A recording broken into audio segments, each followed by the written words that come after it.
Welcome, beautiful buddy Syndrome family. I'm here set to discuss the Real Madrid drama, I guess, between all the fans, the stuff, the opinions and thoughts about Mbappe. So I basically bookmarked majority of the tweets I've been seeing over the couple of days, and we're just set here to react to them. Kylian Mbappe cannot be our center forward anymore.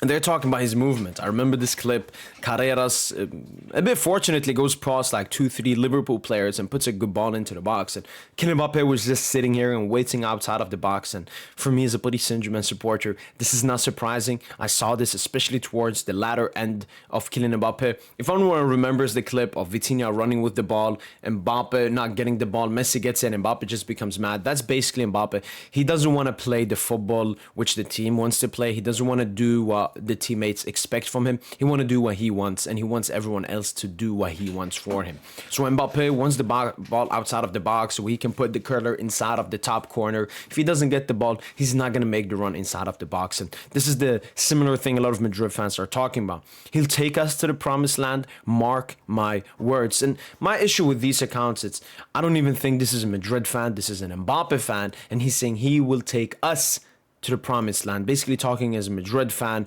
putting support to Mbappe, when it's an Mbappe fan, you know, trying to put some propaganda on the timeline right here. And then Sakizi puts this, it's the same damn pose after every do or die Champions League game. And yeah, we know. We as Paris Saint-Germain supporters know. This filthy, he basically stands there like, I did all, and the team still failed me. And for this picture, you know, Mbappe has every single right to stand like this because Mbappe cooked and the team let him down. Not the team, some individuals, Donnarumma, Marquinhos in that game and so on. But these, stinker, didn't do anything in this game. Here, a generational stinker. Here, what's more than a generational stinker? At the Parc des Princes versus mighty Dortmund. So ass. He's so ass. And he basically stands there like, what more can I do? What more can I do? I'm a victim. Here we have Throwback Thursday. Thierry is basically saying it out loud with this, saying it out loud. His inner #9 is screening at the video. Fortunately for copyrights, we'll have to just skip through this sometimes here. Carreras, is that Bellingham, I think? Yeah, so Bellingham gives away the ball. Gets the ball there, gives it back. Mbappe. Okay. So now I understand it. They're comparing Bellingham and Mbappe's move. And yeah, Bellingham has better number 9. I mean, Bellingham, you know, is the second striker. But obviously Bellingham is way better number 9 movement than Mbappe. Here's Mbappe in this play, chilling outside of the box because he wants to take a third yard screamer that will get, you know, all TikTok blowing up. Here you have, once again, Bellingham making the run inside of the box. Mbappe just waiting outside. Once again, here's Mbappe. So, Vini has the ball here. Mbappe, look at the space behind. Look at the space behind. And you're basically the fastest player in the world. Much faster than Bellingham. But Bellingham understands football and isn't... You know, I think Bellingham as a person is selfish. But one thing I can give Bellingham, when he's on the pitch, like playing football, he wants to win. He's a true winner. Mbappe is not a true winner. Mbappe wins when he wants to win. Or when it suits him. But not here. Because you can see Bellingham makes the run. Mbappe is looking for a one-touch pass with Vini instead. To have something more here. There's Bellingham making the run because he sees the spacing behind. And Mbappe is here in this clip. Mbappe, you're not number 10. You're not slow. You're not a midfielder. Mbappe playing more as a midfielder than Jude Bellingham. It's actually hilarious, man. There, Mbappe once again. Look at Bellingham, man. Bellingham is making some insane runs. Shout out, obviously, this is from last season, AC Milan in the group stage. Look at the run Bellingham is making there. And Mbappe just... Yeah, and Bellingham mad there. Yeah, I mean, this is a problem we had at PSG. Perez saw this every week and say, hey, yeah, let's give Mbappe 150 million in a signing bonus. And...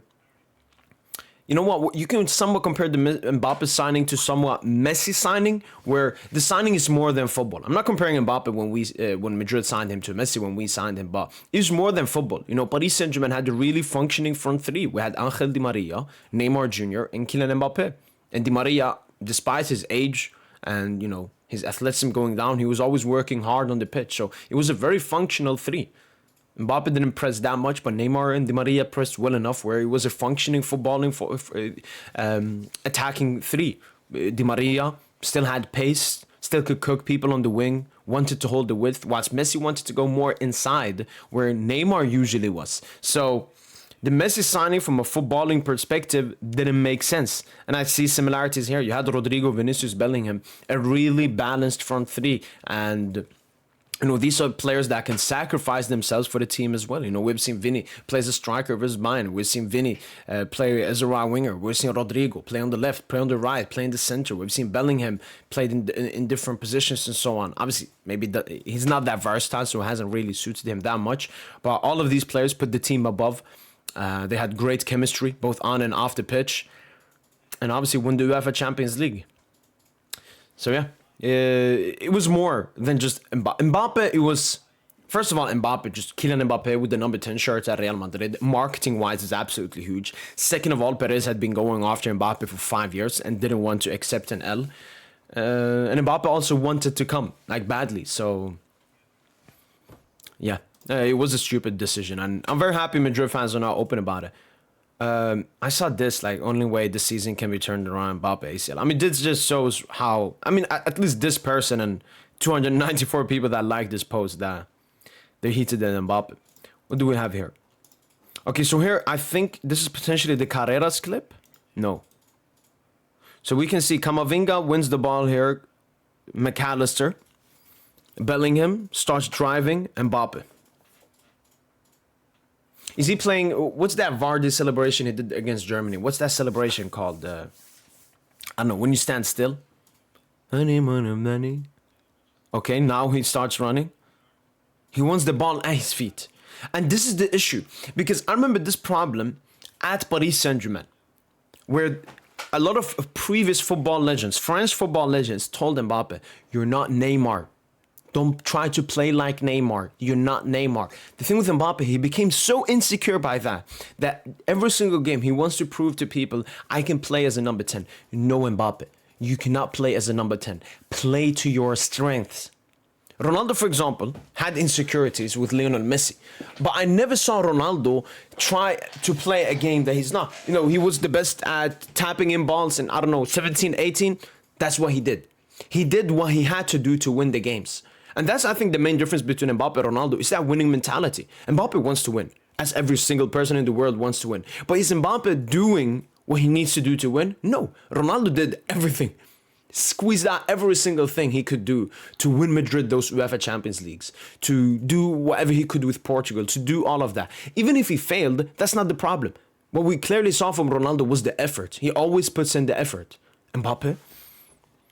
Let's continue watching this clip here. So Mbappe here, again, wants to be like Neymar. If this was Neymar in this position, yes, I wouldn't tell Neymar to make a run behind Van Dijk and Konate. I would tell Neymar to get the ball, and then Neymar would make the pass to the runner, which is Mbappe. For example, that was a play that we always used to make at Paris Saint-Germain, Neymar to Mbappe. But Mbappe wants to be Neymar in this play. Instead of making the run, he wants the ball at his feet. He gets it. Then the attack is completely cooked. Why are you staying in behind? And now there is no space in behind. What's Mbappe going to do now? Chilling outside of the box. And then I saw, actually, yeah, Bellingham got it here, and Mbappe takes the shot. And this is exactly where, this is a perfect video actually illustrating that Mbappe is doing what he wants to do instead of what's best for the team. The best for the team would have been, as soon as the ball is here, you make the run.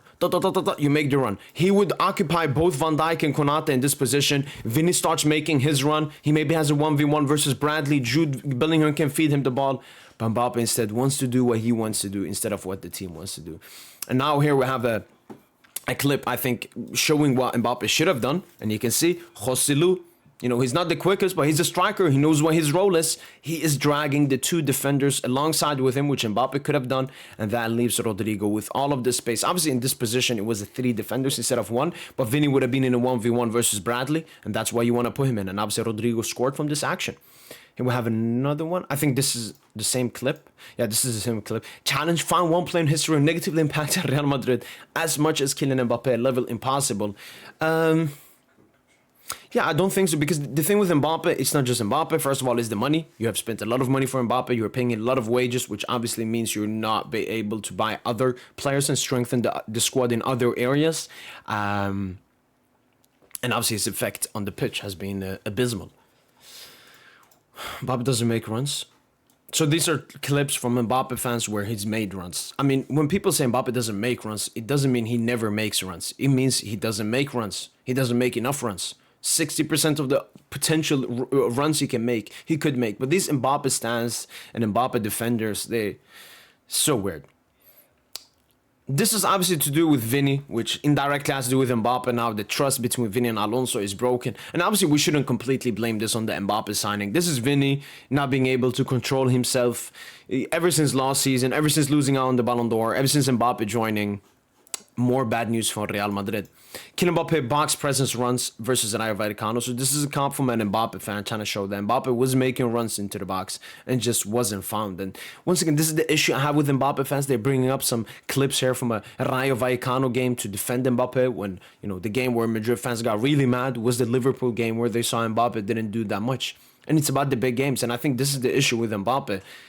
In the league, he's a top player. But in the Champions League, in the big games, in the big moments, he just isn't that guy. And, you know, Mbappe, if you want to put him in GOAT debates, and not GOAT debates, but put him in top 10s because of what he's done in the World Cup, he has to do in the big moments, in the big stages for his club as well. Stat padding versus Vallecano and some bumps who won't just do it. And, okay, he didn't get some passes here. Okay, this means Mbappe makes runs, and this narrative is totally false. I mean, I don't understand Mbappe fans. I mean, this is a clip from the same game. You can see Vinicius Junior right here.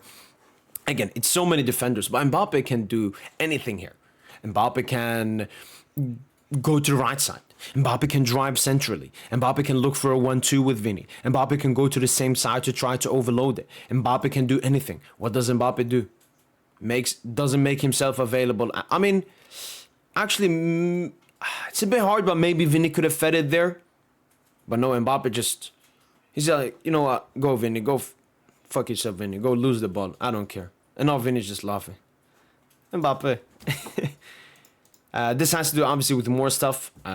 Just the drama at Madrid. Vinicius here. After watching Xabi's substitutions, it seems like we don't want to win today. Oh my God. And you don't want to hear stuff like this. I mean, this gives you some resemblance to when Benzema said to Vini, he's playing against us. And that's player versus player. And that was Benzema, you know. Top experienced player, Vini unexperienced. Now it's the new manager Xabi Alonso and Vinicius saying this stuff, and I feel Vini's just digging his grave day by day and worsening his situation, and he will 100% be leaving Real Madrid this summer transfer window. Breaking Real Madrid have reportedly set Vinicius Junior price tag of 150 million euros. The Brazilian future could be decided Saudi Arabia as tensions with Xabi make his stay next season increasingly unlikely. Might even make a video discussing more Vini. I've made a lot of videos discussing his potential move to Saudi Arabia, but we can also see what teams in the European top 5 leagues could go for him. Xabi Alonso after Vinicius Junior tried to dribble against Rayo and lost the ball. Pass. God damn it. What do we have here? If Real Madrid players were not happy with the team's style of play against Rayo on Sunday and complained during the game, Dean Huysen, we're always 2 against 1. Help out. Vini Jr., the long balls are not needed. Mbappe, in attack we're less in numbers. Always a man less. Arda Güler and Camavinga also asked the coaching staff when to start the press and when to attack. So it just looks like complete chaos at Real Madrid this season so far. And, you know, the fans are going at it as well. You got Vini fans versus Mbappe fans. You got Mbappe and Güler fans coming together. And then you got Bellingham fans. I mean, it's a dirty sauce. It's a dirty sauce at Madrid. It's a dirty sauce at Madrid. Here we have another one. Yeah, Mbappe saying, you know, we're too few in attack. Arda Güler is informing Xabi Alonso about what to do regarding the pressing method. Then he runs and tells Jude the instructions and also other players. What do we have here? Jude Bellingham talked to Courtois to get him to stop sending long balls. Courtois replies to him that he has no other option. In the next 2 sequences, the Belgian goalkeeper will play short but impossible for Real Madrid. Yes, we play short. They get immediately pressed and probably lose the ball. And a lot of this has to do with the technical players. You know, if you want to play out of the back, you need technical defenders, you need technical midfielders, you need a Vitinha, you need these players that can drop, that have good ball retention. But Madrid just lack those type of players. And it's funny that Jude Bellingham says that. I mean, Jude Bellingham, you can drop deep. You're supposedly a midfielder. You can drop deep and help Courtois. But let's see if Bellingham was here in the clip trying to help out and drop. Let's see. So that's Asensio, gives it to Courtois, gets immediately pressed, gives it back to Asensio. Asensio gets it to Valverde. Valverde tries to switch the play to Carreras. And I believe the ball goes out. So Bellingham not be able to be seen in any of these actions. And he's supposedly complaining about the long balls. Yeah, and that finishes off for all the quotes. I don't really know what I'm going to title this video, but yeah, just Mbappe problems, Vini problems. You know, low trust in Xabi Alonso from the entire team. I mean, so much has changed. From the El Clasico game, that was basically peak Madrid so far this season, the best moment and best game so far this season. I'm just going to talk about how bad Barca were in that game for Madrid to be that good. But in such a quick time, they lose to Liverpool, got humbled, they drop points to Vallecano, whilst Barca win and come closer. And it just shows how turbulent the Real Madrid as a football club is at the moment. Everything can change so quickly. They have so many, you know, big players, star players that are unhappy, are complaining, are not together, are divided. The fans are divided. The club is divided. And Xabi Alonso just came in as a new manager. So it's chaotic at Madrid. And yeah, it's entertaining to follow as a Paris Saint-Germain supporter. I mean, we were never this bad, I would say. Maybe, you know, the season, Galtier, unexperienced new manager, Neymar, Messi, Mbappe, different camps, different alliances. Thank God we're over that. Thank God we're on to win some couple of Champions Leagues, whilst Madrid, the future does not look great. That's been it from boy PSG. It's over, guys. If you enjoyed this video. And as usual, allez, Paris.